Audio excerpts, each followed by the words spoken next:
Halo guys, berjumpa lagi di Sanggar Otomotif. Kali ini Sanggar Otomotif akan membuat video tentang bahan-bahan apa saja yang digunakan oleh tukang poles untuk membuat poles menjadi glowing. Sebelum kita mulai videonya, jangan lupa klik subscribe dan bunyikan loncengnya supaya nanti kalian bisa tahu video terbaru dari kami gengs. Dan jangan lupa kunjungi web kami di www.sanggarotomotif.com. Oke, kita lanjutkan. Setelah kemarin kita membuat video tentang bagaimana cara pembuatan mesin poles dengan menggunakan pompa air merek Shimizu seperti ini. Seperti ini, gengs. Yang video tutorialnya bisa dilihat di video yang ada di link di atas berikut ini. Sekarang kita lanjutkan ke bahan-bahan apa saja yang digunakan oleh tukang poles untuk membuat poles menjadi glowing, gengs. Langsung saja kita mulai dari mesin yang digunakan oleh tukang poles. Umumnya ada dua macam, dimana untuk yang mesin pertama adalah model mesin poles duduk seperti ini, yang terbuat dari mesin pompa air merek Shimizu dengan tipe PS128 bit.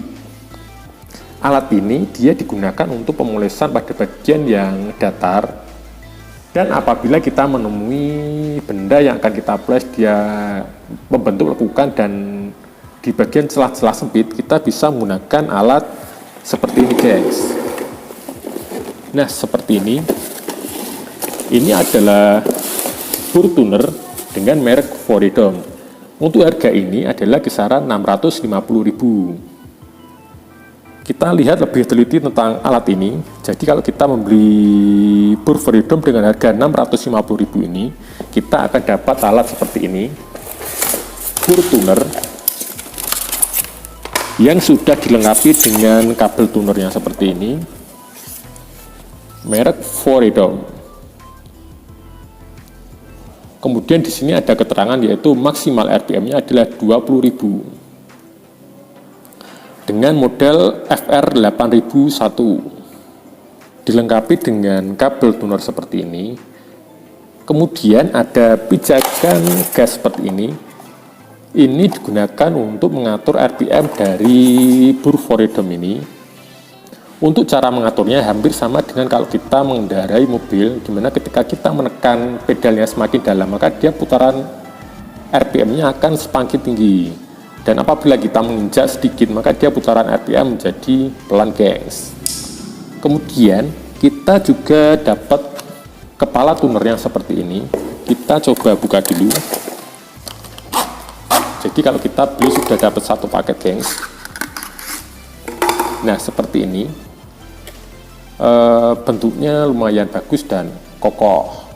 Kemudian juga dilengkapi dengan penguncinya seperti ini. Untuk pemasangannya juga cukup mudah, tinggal kita masukkan ke bagian dari kabel tunernya seperti ini. Kemudian kita tekan, gengs. Nah, seperti ini. Ini sudah selesai. Kita coba dulu. Coba kita tekan untuk gasnya. Nah, seperti ini. Apabila kita menekan pedal gasnya kecil, maka dia putarannya akan menjadi lambat seperti ini. Dan apabila kita menekan gasnya semakin dalam, maka dia putaran akan semakin tinggi. Seperti ini, guys. Dan apabila kalian ingin punya bur tuner dengan harga yang lumayan murah, kalian bisa buat sendiri dari dinamo mesin jahit dengan biaya total kisaran adalah 300.000, geng. Daripada kita harus membeli dengan bur tuner merek Freedom ini dengan harga 650.000. Untuk video tutorial bagaimana cara pembuatan bur tuner dari dinamo mesin jahit bisa kalian lihat di link yang ada di atas ini. Oke, kita lanjutkan. Kemudian untuk bahan-bahan selanjutnya adalah seperti ini. Sudah saya taruh di atas nampan seperti ini. Kita mulai dari bantalan amplas yang kita gunakan. Untuk bantalan amplas umumnya saya menggunakan 3 model ini.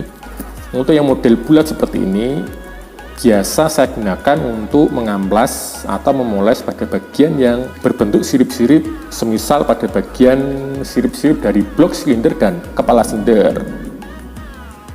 Kemudian untuk pengamplasan pada bagian yang datar, saya menggunakan spons seperti ini.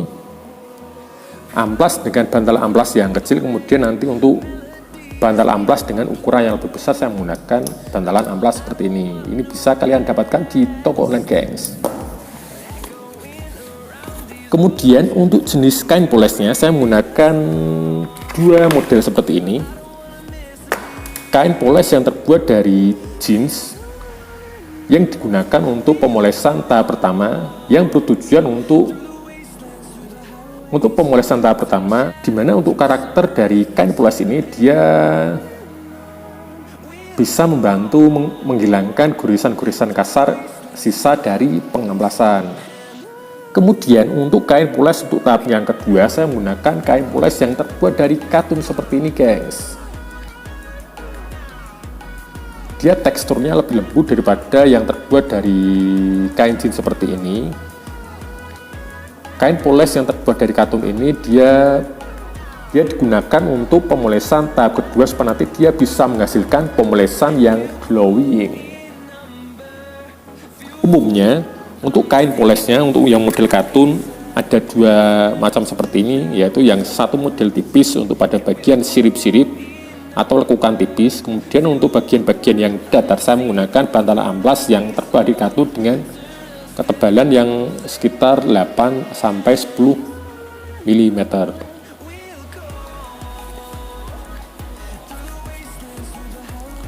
Untuk kain katun ini dia harganya untuk yang tipis bisa sekitar 6.000. Kemudian untuk kain katun yang tebal seperti ini harganya 12.000. Kemudian kita lanjutkan ke bagian amplas. Amplas yang saya gunakan adalah model roll seperti ini. Dan umumnya merek yang saya pakai adalah merek Ekamen seperti ini. Kenapa merek Ekamen? Karena untuk merek Ekamen dia lebih tahan lama daripada kita menggunakan dengan merek-merek biasa yang biasa kalian dapatkan di toko bangunan. Ini bisa kalian dapatkan di toko online atau bisa cari di toko bangunan dengan skala besar. Biasanya dia juga menyediakan amplas dengan merek Ekamen seperti ini. Ekamen. Dan amplas yang digunakan untuk gripnya adalah umumnya untuk pengamplasan tahap awal saya menggunakan amplas dengan ukuran 180 seperti ini, guys.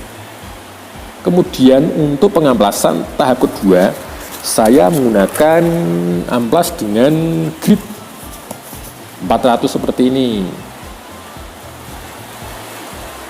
Dan kegunaannya juga berbeda. Untuk tahap pertama biasa saya fungsikan untuk pengamplasan pada bagian yang dia teksturnya lumayan kasar supaya nanti dia bisa membantu menghilangkan gurisan-gurisan kasar pada bagian yang akan kita poles.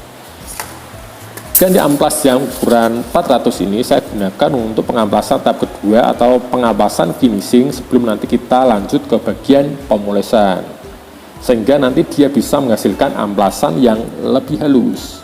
Untuk amplas ini dia umumnya harganya adalah sekitar 10 sampai 20.000, gengs. Kemudian juga saya menggunakan amplas dengan amplas roll yang ukuran lebih kecil seperti ini. Biasanya saya menggunakan 3 jenis grit, yaitu untuk ukuran 180, kemudian ukuran 400 dan ukuran 600. Ini adalah kain poles yang digunakan untuk pemolesan dengan menggunakan burtuner yang diaplikasikan untuk memoles pada bagian sirip-sirip seperti blok silinder dan kepala silinder. Orang biasa menyebut kain ini dengan kain blaco, atau bisa juga menggunakan kain yang terbuat dari karung tepung terigu yang biasanya mereknya adalah segitiga biru. Oke, kita lanjutkan. Sekarang kita lanjutkan ke obat poles atau batu polesnya. Seperti ini, saya biasa menggunakan 2 jenis obat poles seperti ini. Batu poles yang berwarna hijau ini adalah batu poles langsol yang saya gunakan untuk pemolesan tahap pertama. Untuk batu poles jenis ini dia mengandung minyak yang lumayan tinggi yang bisa membantu proses pemolesan untuk menghilangkan bagian beretan-beretan sisa pengamplasan. Kemudian untuk finishingnya saya menggunakan batu poles DMP seperti ini yang berwarna pink. Harganya juga lumayan mahal, yaitu 120.000 per batang. Berbeda dengan yang langsol, dia untuk harga per batangnya adalah 40.000. Untuk yang batu poles merek DMP seperti ini, dia kandungan minyaknya sedikit, tetapi dia bisa menghasilkan hasil polesan yang lumayan mengkilap. Oke, sekarang kita lanjutkan. Di sini ada dua jenis botol yang berbeda. Yang sebelah kiri adalah lem yang biasa diaplikasikan untuk membantu merekatkan antara amplas dengan bantalan amplasnya. Kemudian untuk yang botol satunya yang berwarna hijau seperti ini adalah sabun. Jadi sabun ini digunakan untuk mencuci benda yang sudah kita poles, nanti dia minyaknya bisa hilang.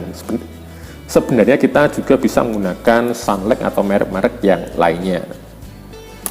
Nah, untuk alat yang selanjutnya adalah ruji belah seperti ini. Ruji belah ini nanti dia digunakan untuk pemolesan pada bagian sirip-sirip atau pada bagian lekukan dengan menggunakan alat burtuner ini. Nanti kita kunci ruji ini menggunakan pengunci pada bagian burtunernya seperti ini. Kemudian pada bagian ujungnya kita kasih amplas untuk pengamplasan. Kemudian kita gunakan kain poles dari belacos seperti ini untuk membantu proses pemolesan. Untuk video tutorialnya bisa kalian cek di link yang ada di atas ini, gengs. Nah, inilah tadi bahan-bahan yang saya biasa gunakan untuk membantu proses pemolesan supaya nanti dia bisa menghasilkan yang glowing dan mengkilap. Oke, terima kasih telah menonton video dari kami dan jangan lupa klik subscribe dan bunyikan loncengnya supaya nanti kalian bisa tahu video terbaru dari kami. Dan jangan lupa lihat video saya yang sebelum-sebelumnya yang berisikan tentang bagaimana cara pemolesan yang baik dan benar. Dan tak lupa kunjungi web kami di www.sanggarotomotif.com. Oke, terima kasih.